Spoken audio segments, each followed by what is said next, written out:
Ruh itulah yang dikatakan namanya langit pada diri Bapak Ibu. Kalaulah ruh itu langit, padahal langit itu ada 7 lapis, ada 7 tingkatan, ada 7 makom. Mana yang langit di dalam diri Bapak Ibu yang dikatakan ruh yang 7 lapis itu? Langit yang di dalam diri Bapak Ibu yang dikatakan ruh yang 7 lapis, itu maksudnya adalah sifat 7. Nih, nah, sama, basar, kalam, ilmu, kudrat, irodat, hayat. Itu yang katakan langit. Siapa si sama, siapa si basar, siapa si kalam, siapa si ilmu, siapa si kudrat, siapa si irodat, siapa si hayat? Adalah Allah. Maka orang yang sudah menembus 7 patala langit, sama basar, kalam, ilmu, kudrat, irodat, paham dia.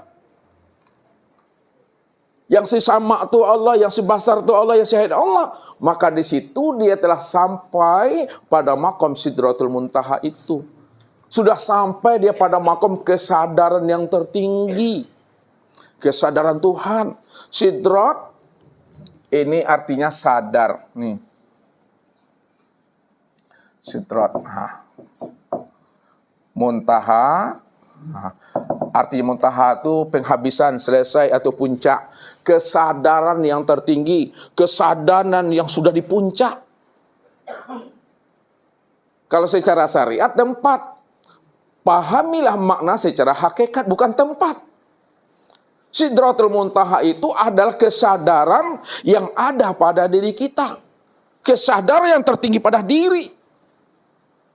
Puncak kesadaran itu yang katakan Sidratul Muntaha itu. Makanya orang yang telah mampu mengenali hakikat langit dalam dirinya, sama basar, kalam, ilmu, kudrat, irodat, dan hayat ini, disitulah dia sampai kepada Allah. Karena yang sama itu Allah, yang hayat itu Allah. Maka ini adalah simbolis, inilah kias. Ini adalah iktibar bagi diri kita yang ingin sampai kepada Tuhan. Jadi yang sampai kepada Allah itu Bapak Ibu bukan tubuh. Ya, bukan tubuh. Tapi itu adalah ruhaniyah. Nah, makanya Isra ini kalau dibukakan maknanya, bahwa Isra ini yang disebut namanya perjalanan Islam, namanya Bapak Ibu. Ini perjalanan Islam. Islam itu perjalanan syariat. Mi'raj ini disebut namanya perjalanan iman. Ini disebut namanya torikat. Torikat itu perjalanan iman Bapak Ibu. Naik ke atas ini baru disebut namanya perjalanan